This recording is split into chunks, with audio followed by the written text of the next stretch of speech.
Merci, Monsieur le Président.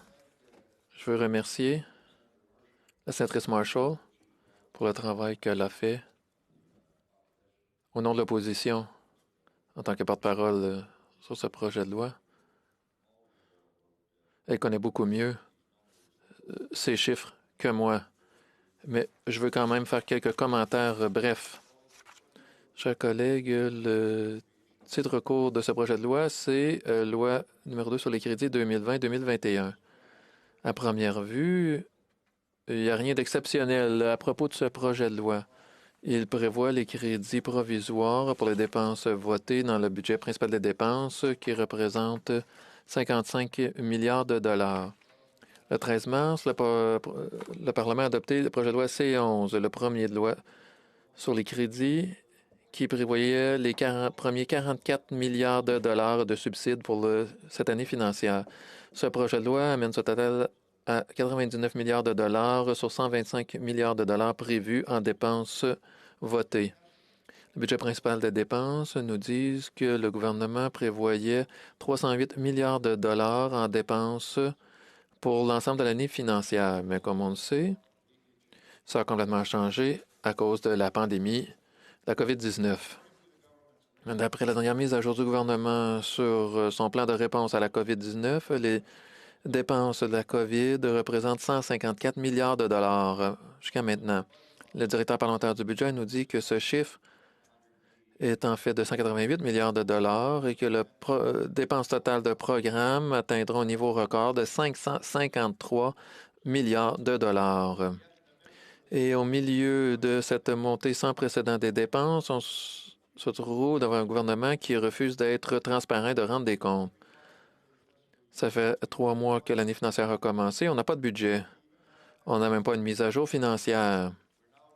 On nous dit maintenant qu'on va recevoir un portrait, mais personne ne sait ce que c'est un portrait économique et financier. Ce que l'on sait, c'est que ce n'est pas une mise à jour financière, ce n'est pas une mise à jour économique et ce n'est sûrement pas un budget. Chers collègues, en pleine crise, le contrôle est plus important que jamais.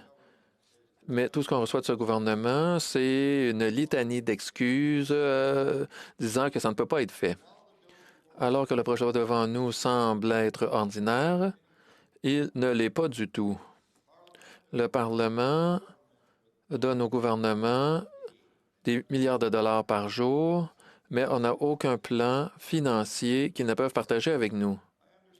Je comprends que nous sommes dans un moment extraordinaire, mais si le directeur parlementaire budget peut nous présenter un scénario financier à chaque mois et demi, pourquoi est-ce que le gouvernement ne peut pas le faire?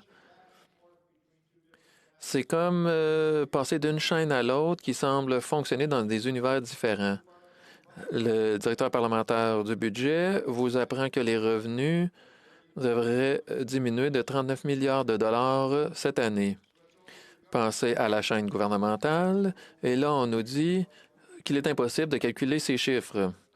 On revient au DPB et on apprend que les revenus de l'impôt des particuliers devraient diminuer de 16 milliards de dollars, l'impôt des sociétés de 11 milliards de dollars, la taxe d'assises 10 milliards de dollars et les cotisations d'assurance emploi de 1,5 milliard de dollars.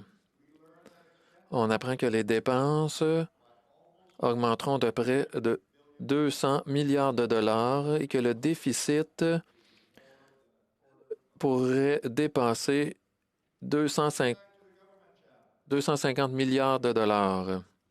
On revient à la chaîne parlementaire et il n'y a que du bruit. C'est incroyable. Il n'y a rien qui explique pourquoi le gouvernement ne peut pas faire ses calculs. Le directeur parlementaire du budget a 42 employés, alors que le ministère des Finances en a 20 fois plus. Clairement, la seule raison pour laquelle le gouvernement n'a pas fourni ces chiffres, c'est parce qu'il ne veut pas.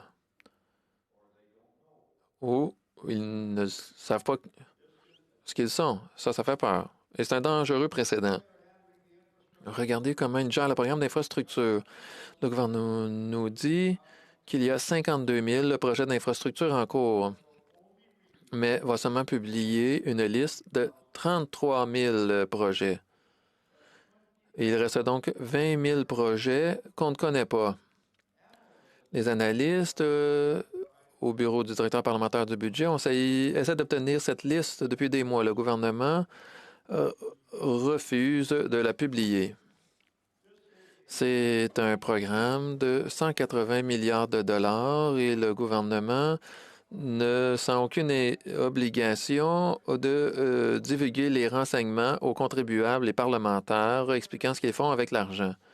Alors aujourd'hui, on se retrouve avec ce qui devrait être un processus bien ordinaire d'approuver les crédits pour le budget principal des dépenses. Mais ce n'est pas du tout ordinaire. Un gouvernement qui refuse de publier un budget et de publier les détails sur ses dépenses, refuse d'être transparent, refuse de rendre des comptes, mais quand même vient demander plus d'argent, ce n'est pas ordinaire, c'est plutôt un outrage.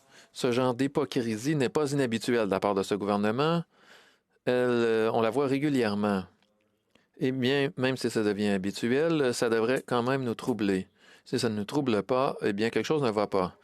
Aujourd'hui, nous allons permettre que ce projet de loi soit adopté avec hésitation parce que le fonctionnement essentiel des programmes gouvernementaux en dépendent. Mais il faut mentionner que nous avons de graves préoccupations.